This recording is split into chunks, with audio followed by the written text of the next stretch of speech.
Sports Talk here on Peace on the Streets Radio. It's your boy George Michael in the building with my dog Steve on the left. Let's go. You already know we got a special guest in the building. First time ever on the Sports Talk. Special guest. We got a few accolades for him right now. 2021 SEC champion and SEC indoor champion for the 400-meter dash. My dog, Noah Williams. How you doing? Blessed, man. I'm feeling good, man. I appreciate y'all having me. Yeah, man. Hey. Thank you. I know you're a busy guy, so thank you for your time, man. You know, how you feeling right now? I'm feeling good, dog. You know, y'all got me on the Flamin' Hot Doritos, you know, so can't go wrong with them. You liking those? Yeah. Because I know you said you never tried them, right? Yeah, they good, though, for real. Like an 8.5 out of 10. So be like a true science star, eating some Doritos before you do something big, right? Right? You gotta have a little fun, man. Yeah, I love it. So you're born out of Rochester, New York, right? Born and raised? Born and raised, man, yeah. Yeah. That's my city, probably 5. Yeah, that's what's up. And you went to LSU for track and field? Yes, sir. So, I went to the University of Akron first. So when I graduated high school, Wait a minute. Wait, hold on. You was in Akron? Yeah. Ohio? Ohio. Oh, what you doing up there? Man, putting it in, grinding. Wait, bring that microphone a little bit closer to you. Just My bad. Yeah, I was out there grinding, man, for real. Oh, You know? Akron. Akron. Oh, wow. Yeah, the hustle different out there, though. It's totally different. Different, you know. They don't understand, but, you know, Akron taught me a lot about myself and a lot about the world, so I'm grateful for it. That's why I always represent Akron as well as LSU. But, you know, both of them played like a integral part to my growth as an adult. It's hot in here, man. My bad. Wait, hold on. Wait. So you matriculated from New York, Yeah. going over east to Ohio, and then just took that trip right down south where all them big bugs be at. But them big bugs is at. Yeah, because Louisiana got them serious bugs over there. Yeah, I know them. Yeah. Crocodile. Right. You hit them and they come back for more. Yeah. For real. Yeah, so I've been blessed to, you know, be around a little bit and experience a lot of stuff, man, and see a lot of stuff, though.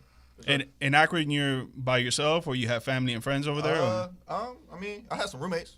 I met my girl out there, so, you know, that was cool. And it's tough. Must be going from a different state to, you know, a different city by yourself, trying all new things, new people, new surroundings. Yeah. Must be a tough, different time for you. Definitely a lot, man. A lot of stuff going on. A lot to learn, especially like you 18 out on your own, you know. So like, obviously you're gonna make mistakes, but I was blessed to have a lot of good people around me, people that cared about me and like showed me through. That's key. Showed me through a lot of things. So I was just blessed to have, you know, good people around me that was around me in 2017. That's around me in 2023. You know, people that never changed on me and I never changed on them. Like, and that's rare, you know. And I met those people in Akron, you know. So. And now they stuck with you. They stuck with me. They still with me now, you know. So I still go back to Cleveland every year because my people that I call them my brothers, my family, you know. Shout out to Garrett, Myron, Kari, you know, Tyler, Marquise, everybody, you know.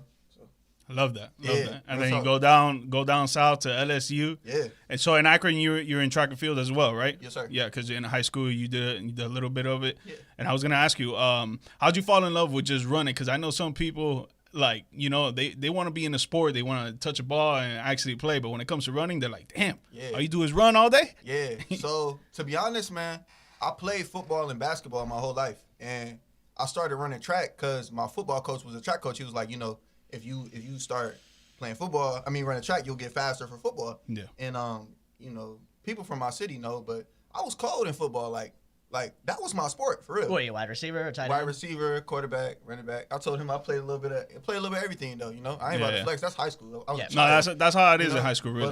But you know, it was fun.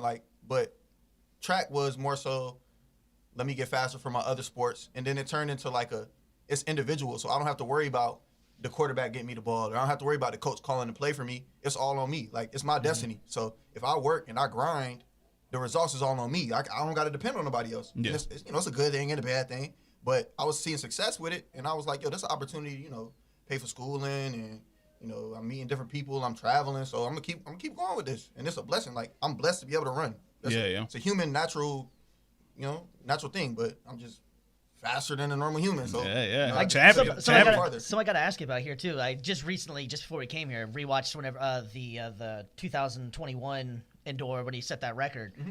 I could see in the last turn he was starting to catch on you, and I feel like you just hit that next jet. Yeah. What's that experience like whenever you have somebody that you know you could feel him coming, but then you know you got another gear in you? What's like you walk us through like what's that like? Because I've never actually had that before. Man, it's like it's like a confidence thing for real. I can imagine. It's a confidence thing. So, you know, you kind of like looking at the field, the competition, like kind of sizing everybody, like he okay, you know. Right. So I kind of ran against the field before, and I kind of knew everybody's strengths, and I was like, if I could hold on and be right in the race around like this point here, I know he's gonna die.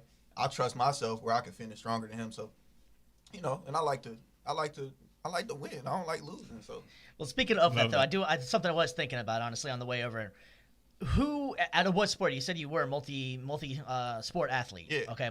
Which one runs their mouth and talks the best trash? Is it track? Because I know Hell track no. is. I mean, heck no. Track seems like it'd be like Sorry. very, very like a confident thing or something. Or is it football? Is it which sport do you think out of the ones you've played are the most like best trash talkers or The best trash talkers is hoopers. Okay. The best trash talkers is hoopers. I feel like it's more personal. It's on more the, on personal the court, on right? the court. Like, yeah. it get bad on the court. But I remember, like, personally, like, as a receiver, being able to be in front of a cornerback and just consistently, you can't guard, I'm about to run a fade, you can't guard me right now. Right. Yeah. So that was fun. Sure. But track, man, it's not like that, It kind of was in high school maybe, but, like, nah, because you don't want to talk smack to somebody and then they about to embarrass you like that. Right. So, And you won't get a chance back when you're when you're playing football and you're playing basketball. You get the chance. All right, some dude crosses you over. Like, all right, you know what? Next one, I'm gonna lock you up. Or like he's saying, if the corner D's him up and he can't go for a long ball, or he even goes for a slant, he doesn't catch it. He can be like, don't worry, I got you on the next one. Track, nah, you lose. You ain't gonna get that. That's it. Try again. So probably next meet. yeah. And it's only a couple seconds of a loss too. It's not even like like a receiver or something like that. You can shake somebody, like you're saying, you get another chance. Like it could be just like that, instant, seconds, and you're done. It's the difference between world champions and just being good at your sport. Real talk, man. Yeah. Going off of the track a little bit, just talking about LSU, because it's a big known school for football, basketball, and other sports as well. And even just their grades and academics and everything, they're pretty good as well. But just the lifestyle of LSU, how was that for the people out there that don't really know what that college lifestyle really is? So I tell everybody it's Black Hollywood. Like, as a black athlete going there, it's like you low-key treated like a celebrity. I say low-key because it's not like too crazy, but you walk around, you go to like a local college bar, the restaurant, somebody, you know what I'm saying? Right. So it's crazy. People paying for your food and stuff. So like that part and that element of it is almost like the, you playing NCAA football and, you really living that lifestyle, which is cool, and I live like right by the stadium and stuff. So like seeing the tailgate culture that, college football is like God to them down there. So, it's crazy, man. But that experience was dope. Like that super big school environment and like people, everybody, kids, third, fourth generation kids going there. So like, it's one-on-one school, man. The culture's crazy though. Like, blessed to go there. Yeah. Were you ever thought about playing any other sport while you were there? I mean, we always joke like, I'll go make the football team, but like not seriously though. No, not seriously. Yeah, it's pretty tough out there for sure. I'm just for trying out and just walking on, like it must be a whole different level. Yeah, D1 school, man, it's crazy. Kudos to the guys that could do it though. Kudos to the guys that could do it. A lot of respect because it's only like 2%, 1%ers of the world that can actually go from the collegiate level to the pros and actually be a professional athlete. Yeah, definitely. And you inspired to be that? Man, I'm there now. You know what I'm saying? So, like, I'm living my dream, literally. You know what I'm saying? Like, after, college, I was blessed with opportunity to sign a professional deal. You know what I'm saying? So that's the route that I chose for myself. But, like you said, it's like splitting hairs. And everybody can't make it to that next level. So I was blessed with a few opportunities that I was able to take advantage of, that put me, in the situation that I'm in now. And I want to use and take advantage of this opportunity to get the next one. And then get the next one, Like, so you were able to sign a pro deal. What'd you sign with? So I signed with Adidas. That's why I got Adidas. Shout out to the Three Stripes, man. They believe in my vision. So, Was there a reason why you signed with them and not someone else? It comes down to the. Yeah. other than that, because I feel like there would be, obviously you know more than me, but I feel like there's other incentives that you would like. Okay, I want to go with you guys because of this, and this. Yeah, I mean, it was like financial reasons as well as like ethical reasons. I felt like a lot of things aligned, and it was just the best situation for my career. Okay. Like it put myself in the best situation to succeed, and that's kind of how I've been making decisions for as long as I can remember. For sure. But yeah. Okay. Yeah. Honestly, I just want to hear about like how exactly you got into this whole the professional level. Like how did it come about of you getting the opportunity to become a professional athlete? Yeah, so just like in football, basketball, track and field, the Division I level is like the pinnacle of like amateur athletics and for the sport. And I was able to win a couple SEC championships. So like the SEC, you got LSU, Bama, Florida, A&M. It means more, right? It means more. It So really I was does. able to win a couple of those titles, and I won an NCAA title as well. So it's like, okay, like you win a national championship. What else is there for me to do here? Now, literally, and I told my dad, I said, yo, Dad, this is before I transferred. I said, Dad, I'm about to transfer to LSU. I'm going to win a national championship in the 400. We're going to win a national championship as a team, and I'm going pro. I love that. And that's exactly what happened. Yep. You know what I'm saying? Like, I was like, yo, I won this national championship. I did what I said I was going to do. I'm not coming back to school. I'm done. You know what I'm saying? And that's exactly what happened, And God granted me the opportunity to have, like, options after that, which is cool. Like, I'm so grateful for it, But, Yeah. So, like the funny thing is, like, I'm sitting here watching you and looking, and you got like what 2% or 0.2% body fat, and the wind just pick you up and just takes It's it. 4.9%. 4.9%. Yeah, we could do 0.2. We can go 0.2. All go right. 0.2. But it take a lot as an athlete, as a former athlete myself. Your body go through a tremendous transformation on a daily, and you have to upkeep your regimen. What do you do to maintain your health, to maintain your safety, to maintain your muscles and everything in that all at one time? It's a lot. Yeah, definitely is a lot. As a human, I think it's important to kind of like prioritize that, like what you put in your body or like the lifestyle that you live in. But if you're trying to, maximize your body as an athlete, like it's gonna take almost around the clock managing of what you eat and what you consuming. Like, yeah, I'm eating some flaming hot Cheetos right now, but if y'all go on my YouTube, you'll see, I do like the grocery Yeah, I saw you hauls were making juices. Juices, smoothies, like all of those things. But it's important because we are what we eat, like literally. And I mean that to the fullest. Like, that's something that people know me, like, I'm super passionate about because, like, I don't want to consume garbage. Like, I don't want to be garbage. So I'm just really serious about, getting my fruits in. I always say the orange a day keep the COVID away. Like, just like silly little stuff like that. But it just always stuck with me. And then people that was following me, like, they kind of like clung to it too, And then it's kind of like a community thing where I hold myself accountable. I hold my following accountable. They hold me accountable. It's like, well, shit. I mean, shoot. I'm so sorry. I got you. But But in the same essence though, like even though you eating a bag of Doritos right now, do you feel like you finna go outside and just go run before you go to bed tonight, or like how does that work? Yeah, it's definitely a balance, right? You got to have a little bit of peace of mind because I don't want to be that guy who eats, like you said, eat some flaming hot Cheetos. Now I got to go do some sit-ups because I'm guilty about it. I think you got to kind of give yourself leeway as a human. You got to know, okay, I'm disciplined here, but I deserve a little bit of leeway here. You got to have fun. Like, we're not robots, so you kind of got to just balance the two, Know how to have fun, know how to lock it down. I feel like it's like, one day you mess up, right? Let's say one day you mess up and you just eat junk food, right? And the next day, it's what you really do. It's either those that are going to be like, you know what, I'm going to do it again for a second day. Or you're going to be like, no, today I'm going to put in the work and, yesterday was yesterday, but today is today and I'm going to put in that work. Yeah. I feel like you have that more of that mindset than other folks out here. Yeah. You got to be able to lock in because I think that's so true. Because sometimes I feel like if I allow myself to have let me get these two cocktails on Friday night or do something like that, that Saturday, it might be a little bit harder to like shake back into what you're doing. Like, that's a valid point though. But you're going to do it no matter what. But you got it. Yeah, exactly. Exactly. I also have an associate's in sports medicine, and one of the things we used to talk about, and I think it was Richard Simmons, way back in the day, his whole big thing was you can eat as much as you want, it's just going to take that much more the next day to work it back off. So like you're saying, like even if you ate those, I mean, granted, I was just picking on you for that one, but you get the idea. But you're going to put in that work to get it off. Yeah. And a lot of people just like, oh, I'll take a cheat day. I'll take a cheat day turns into a cheat week, turns into a cheat month, So it's all about what you put back in with the work. Yeah. Love it. Well, great conversation already. We're going to go to commercial break. When we come back, we'll talk more about your pro life, baby. Yeah, because, I mean, this is a lot to talk about. This is a lot to take in as an athlete. I tried to go pro, but my 255 just sat around on me.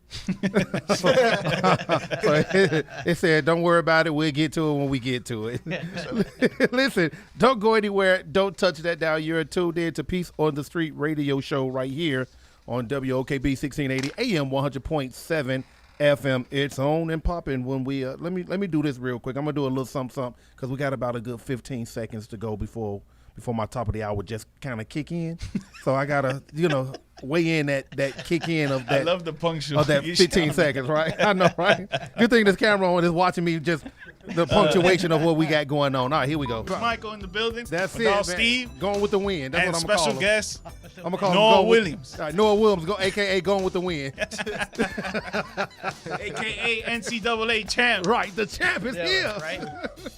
Man, I was just looking at your personal best here, man, and I just want to state that out there for the Peace on the Streets fans. For the 200 meter in 2021, you finished 20.36 seconds. For the 400 meter in 2021, 44.30 seconds. And for the 400 meter indoors in 2021, 44.71 seconds. For the people out there that don't know how fast that is, can you explain how fast that is? Yeah. So that 44.71 that I ran as the 5th fastest time in world history. So that's the 5th fastest ever World recorded. history. Yeah. Wow. Yeah. So back to what I said, going with the wind. Literally, right? You're going to write a book about you. This is exactly what you got to put in the title. When you walk into like a restaurant, is that like your reservation name? You're like, no, you don't need to know my name. I'm 5th best in the world. Just call me 5th. Okay? Nah, none of that. Nah, he just run right in, get it, and come on back out. They ain't even flash too, right? He's too humble. He Right. need a hype man. I'll be out there. Let me know. Y'all crazy, man. Y'all crazy. Oh, man. All right, so we were also talking about it before. So you're you're working on the way to get the Olympics, right? Yeah. So how's that going? What's going on with that? Yeah, man. So it's been a beautiful journey so far. I think this is the closest I've ever been to, getting to the Olympics and achieving this dream. It's coming up in June. The trials, USA trials, is in June. So I should be on the team. You know what I'm saying? I beat everybody that was on the team. If I'm healthy, God willing, I'll be on the team. He's on the team. Yeah, and it's just a combination of work from, starting in high school, learning things through college, and learning things as a young adult, and applying that to what I got to do. This is a pinnacle of my sport. So to ensure that I'm there, that's everything to me right now. So making sure I can make all those decisions from now until then to make sure that I'm on that team. Yeah, That's the most where's important the thing to trials me. at? Eugene, Oregon. Yes, sir. So out there at Hayward Field. Should be That's June. Nike town for real. For real. Yeah. Yeah, it's Nike everything out there. Yeah, literally. But, yeah, but it's it's coming up, man. I'm super excited about it, Yeah. It's been so much work over the past, 3 years since 2021. So just excited to punch that ticket, man, and represent myself, my family, my city, the country, of course, but those other things as well. Yeah, and you said you beat some of these other runners that are going for the USA. Yeah. When it comes to mentality of facing other folks that are exactly like you, maybe a little slower than you, or obviously not in this particular moment, not faster than you, but knowing that you're going up against these other athletes that are faster than you, what's the mentality going into that, trying to prepare for them? It's a lot of focusing on myself. Because if I focus on myself, I understand that I'm the best in the world, right? And that's the confidence that you have to have as an athlete. If you don't have that confidence as an athlete in any sport, you're done before the competition. So first and foremost, I need to be 100% confident in myself that I'm the best in the world. Because if I go out in a race with 7 other guys and I'm like, ooh, I know he like to do this, so let me try to be more like him today, I'm screwed. I'm not being myself. I'm not in my lane, so to speak, But that's the number one thing for me always. Noah, do you. Be you, do this the way that you've been practicing to do it, and you'll be successful. And a lot of times, ironically enough, when I find myself not being as successful, I find myself doing goofy stuff like chasing somebody else or running somebody else's strategy just to prove a point. But, with at this level, it's like splitting hairs, the margin of error for talent. You could imagine, we're all super gifted and blessed, but the margin for error is so small. So if I'm focused on somebody else, as somebody else is doing, I'm gonna be left gone, whatever he said, gone in the wind, So yeah, it's just focusing on myself more than anything. Yeah. To me, it seems like obviously we just met today, but to me, it seems like you know exactly what to do and exactly how locked in you need to be the best in the world. It's a lot. Yeah. Yeah, it's a lot of like determination, dedication, discipline, all of that, and like even I feel like you could even have all of those things and self-doubt still creep in. That's human nature though. With anything that you're doing, but we just work through it. And instill that confidence. Do you have any track heroes like growing up that you like try to either model or just like inspiration wise? To be honest, man, Kobe Bryant was everything. So I watched a little bit of track and field, but not too much. I just thought I was fast in recess. Right. But man, Kobe Bryant, Allen Iverson was everything. Like and Tiger Woods, them three athletes right there put everything into me. I didn't need a track athlete to look up to be honest. It was crazy, but Kobe, man. That's crazy. That's crazy that you say that. A lot of people always say, "Who was your favorite athlete growing up?" I didn't have a favorite athlete growing up. I just knew I knew how to play football. I knew how to hit somebody, and I knew how to run through somebody. So I watched Mike Singletary. I watched the Junior Sears and all of them, the Lawrence Taylors. I watched them all, but I just knew this was a sport for me. So I get where you're coming from. You see somebody, hey, it is what it is. But let me go. My recess, I had one young lady that was faster than me, and I was determined to beat her every single day. Yeah. And we're going to race tomorrow, though. When did you also realize that, like, this track thing was, like, legit or, like he was just saying, you could be fast in school. What's that matter? You're the fastest kid in third grade. Who cares or something? But when did you also realize, man, I'm legitimately fast. Like, I have speed. Like, this can go somewhere with it. Like, what age were you? I was probably, like, 15, 16. That's a lot later than I expected, honestly. Yeah. I mean, well, like, I was the fastest kid as a 4-year-old. I was the fastest kid as an 8-year-old. But, like, I was a freshman in high school, and I was really running, like I said, for football. But I'm going to keep it a stack. I was really running because, like, you got girls. Like, I'm trying to impress the girls. So I'm running, and I see the upperclassmen girls, and I see the upperclassmen guys, and I see what's going on. I'm like, you know what, man? Like, I like his girl. I'm about to take his girl. And I had to race dude. I remember he was a senior. I ain't gonna say the name, but I remember the name.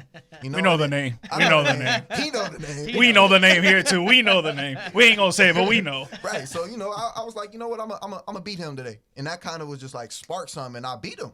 And then the whole city was kind of on notice, like, yo, this young kid here, he kind of special. And then I kind of saw the attention from other schools, other coaches. People started to see something in me, and I was like, wait a minute, this track thing might be something, And it just kept evolving and kept evolving.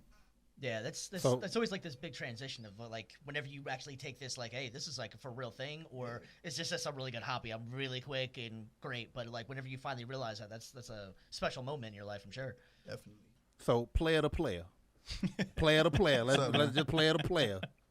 If it was her on the line, and you had between you and him, 9 times out of 10, you saying that you gonna get her at any, because you're going with the win. I mean, I got her. Oh, you got so it. He said 10 out of 10. 10 out of 10. 10 out of 10. So how much did you beat him by?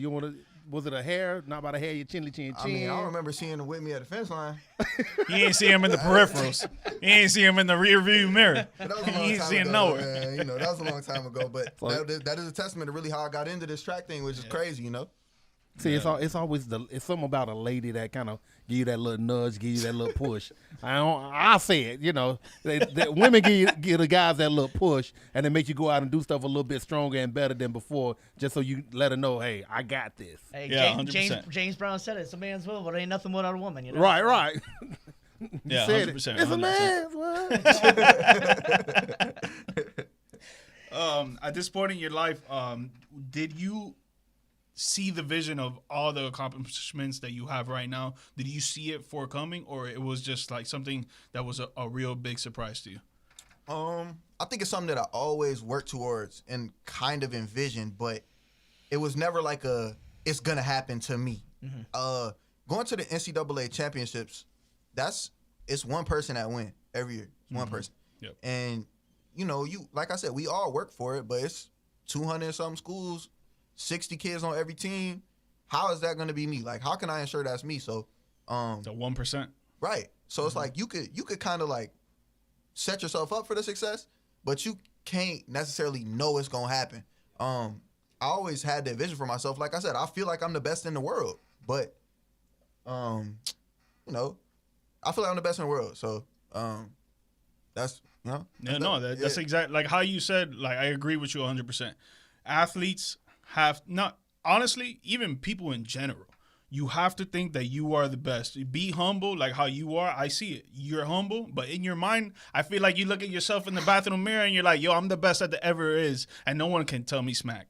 Yeah. Yeah. I mean, that's 100% the attitude that I carry myself with, but you got to be humble. Like, you got to be humble, but, like, I say it's almost like a delusion. Like, you have to, like, fool your own reality, create this own reality for yourself to where you are the main character. Like, I'm him. I'm Himmy Johnson. Yeah. However you want to say it. You know? I'm Himmy. Yeah, I'm him. I love it. I'm going with the win. For the Flash ain't got nothing on me.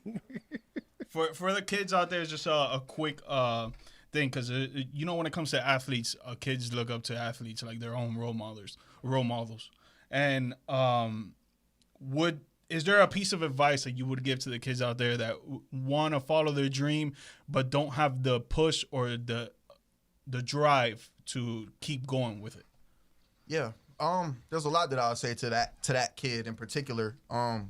You got to believe in yourself, though, because if you don't believe in yourself, then 9 times out of 10 the people around you aren't going to, you know what I'm saying, believe in you either. So I feel like that kind of starts with everybody ain't religious, but it's got to come from God or a place of like origin or belief, because for me, as I found my faith, I found my purpose, right? And to where this running thing, I can inspire others with it. I'm an athlete, right? Like you said, that's very inspiring to other people. So I want other people to feel inspired by what I've accomplished. That's just my personal thing. So to that person, you got to find that thing that you're blessed with, whatever that gift is, you know what I'm saying? And use that gift for your advantage, whether that's inspiring others or, you know, making money to provide for your family. Like, whatever that why is or whatever that motivation is, like, find that and then work through that. You know what I'm saying?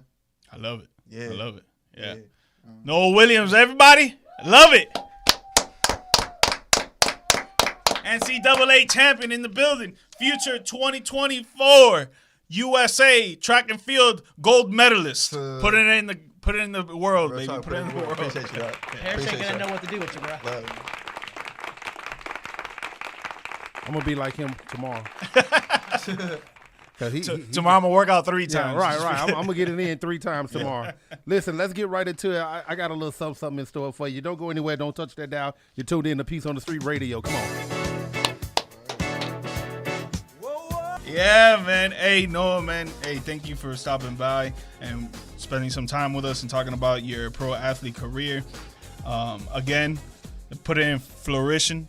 USA track and field 2024 gold medalist is about to happen next year in Paris, baby. Paris, London. We coming. London, Paris. You know what I'm saying? I love it. But we got Brandon here on the side that he was just chilling and vibing and listening to the whole conversation. But I know Steve got a little questions for you, and so do I. So you were just mentioning right now that you run camera for some teams. Elaborate on that. So right now I am freelance camera operator. I currently work the in-house production, so basically everything that goes up to the Jumbotron in the stadium for the Tampa Bay Buccaneers, Tampa Bay Lightning, Tampa Bay Rays, and the Orlando Magic. So I love it. Oh, yeah. Orlando area right here, man. So you are Mr. Move the Chains. Trying to, man. No, it's just it's something that I've been doing since college. You know, went to school for broadcasting too. You know, wanted to be on screen, on camera, and stuff like that. But then also one of my professors was like, "Hey, why don't you give camera operating a shot too?" And gave it a shot, fell in love with it. And it's just another tool in the belt, you know? Yeah. No, it's awesome to hear, especially from us sports broadcasting alums, you know. You got any more aspirations of what you want to do in the business? I mean, honestly, like right now where I'm at with in-house, it's honestly, I love doing it right now. And it's hard to kind of think to the future just because right now for me with all the crews I'm on, like it's a great group of people, great individuals, you know, Lightning Vision, Bucks Vision, Rays Vision, Lightning Vision, sorry, Magic Vision, like forget all the teams just kind of play together at some point. You got so many. But yeah. I mean, honestly, it would be nice to eventually get on the broadcast side of the trucks, like run camera for broadcast. I got a lot of friends that you know, they're on trucks right now. I have one of my good friends, Bobby. He works for Fox, one of their regional teams. So he was working broadcast camera like right next to me, so we were just posted up at the Bucks game this past Sunday. It was a great time. I think other than camera though, getting outside of that, I would love to get into doing stuff like radio, maybe doing some voiceover work. I also do public address announcing on the side too. I've been doing the state championships for Florida High School Athletic Association, boys and girls basketball for the last 5 or 6 years, I want to say. So just anything like that, just anything I can use, like talent and gifts for camera, talents and gifts in voice work, and just kind of get into it from there and just kind of see where the road takes me. And you're a busy dude. You're doing a lot of stuff. Yeah, the grind never stops. Yeah, I love it. What do you think of that new Tropicana field they're probably going to come up with, or that whole project? What do you think of that?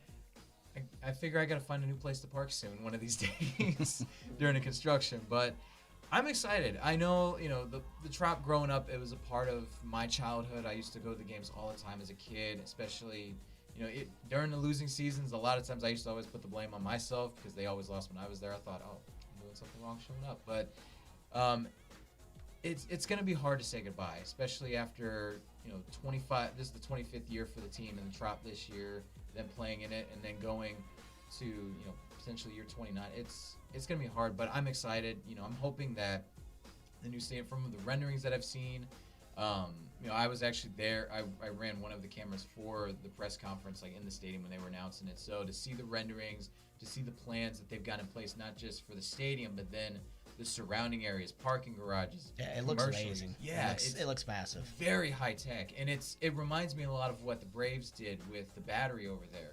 And I'm hoping that kind of like how the Braves right now. I know, obviously, recently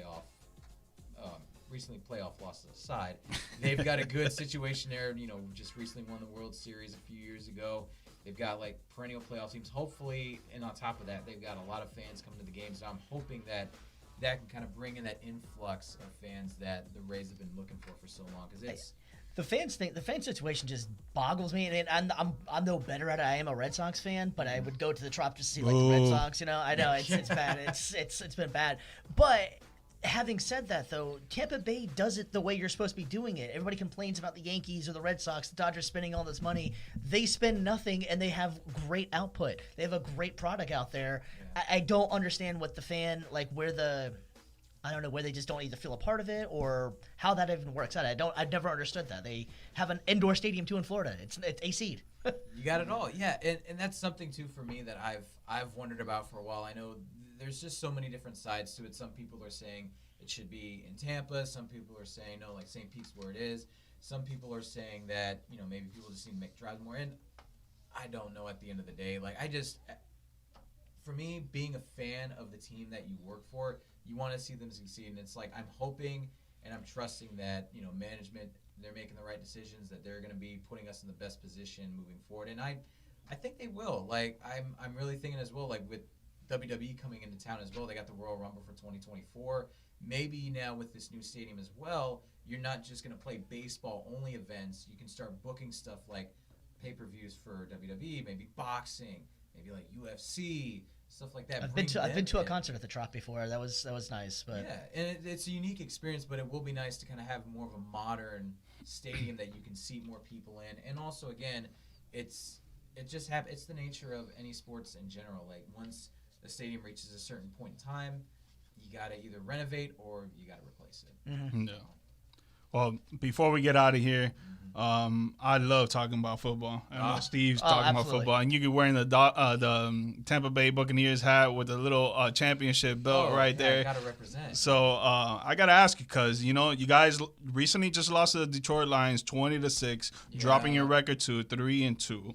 Baker Mayfield did not play a good game. He had 19 for 37 completions, 206 yards, 0 TDs, and 1 interception. And the only points that you guys scored in that game were 2 field goals by Chase McLaughlin. Yeah. You guys still remain at the top of your division now, NFC South. And this Sunday you host the Atlanta Falcons. How are you feeling about your team moving forward? I mean, it's the NFC South. I think we got as good a shot of winning as anybody at this point. Yeah, true.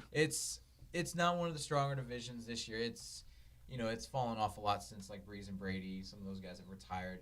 But this past Sunday, I think there's just a lot of different things that factored into it. I think the creamsicle day maybe just kind of got to some of the players. Obviously what Coach Bowles was talking about with a lot of, they played a clunker, so like they had some on defense, some busted coverages here and there. Baker, I think from what I saw at the game, like he might have injured his hand a little bit, and some of the writers were talking about that too. So, I just think all of that just kind of played into just, hey, it was a bad game. Just chalk it up to that and just move on to next week. But I thought about Baker though too. He's been playing really well this year. I know, like he's a dog, bro. I like him. He's a dog, man. That guy is not scared of nothing. See, like I'm going the total different opposite spectrum of this one. I think Baker has one more game that he has a bad one, because what happens with Baker, everybody rides the great wave, the locker room guy. Everybody gets all excited, and then he has a stinker. And then that stinker turns into a bad fart. And then everybody wants him out the building, and it's already kind of started in Tampa. It's been since day one. And I think a lot of people want to see what Kyle Trask has. Because, honestly, I was looking up before I came here, Baker Mayfield's on a 1-year contract. You already know what Baker Mayfield is. He's not your future.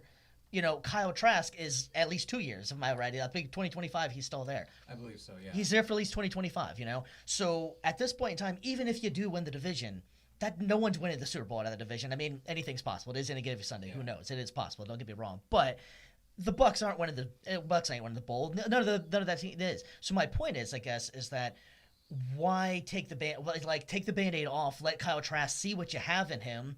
I think it's too early though. Oh, that's what I'm saying. Yeah. Give Baker maybe 1, possibly 2 more games. And I think if he has 1 or 2 more bad games, then throw Kyle Trask in and see what you got. Yeah.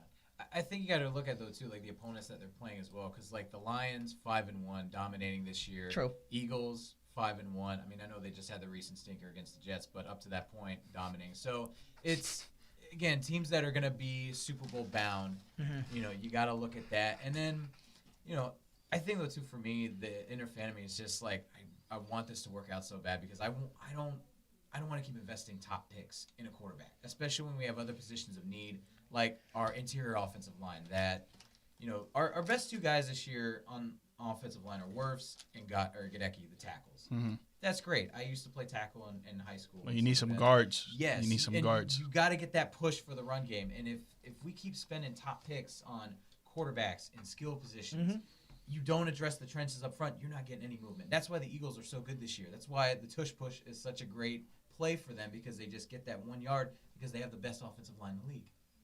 So. Yeah, I'm with you. I'm a Colts fan, so I know all what you're talking about having to do this over and over and over again. Okay. It's like, can we get consistent quarterback play? Have I ever heard of a guy named Andrew Luck? Neither did we. Gosh. So like, where's he at now? So come on. Man, funny what if. I wish going back to 2020 or 2019 when Luck retired. I thought how funny would it have been if instead of Brady coming to Tampa, Bruce Arians was able to get Andrew Luck to Tampa. That would have been an interesting. That would have been crazy. That would have been an interesting. What if? Maybe one of these days we'll revisit that. Yeah, right. We'll bring that conversation back up. But yeah, man. Well, it's been Sports Talk here on Peace on the Streets Radio. Brandon, thank you again. Yes, Noah, we will see you in Paris next year, buddy. Steve, thank you. Hey, it's a good show. Yeah, man. Yeah, glad to have you on board. Guys, your boy George Michael in the building. We about to be out of here. Don't forget to tune in every Wednesday night from 9 p.m. to 12 a.m. Peace on the Streets Radio, baby.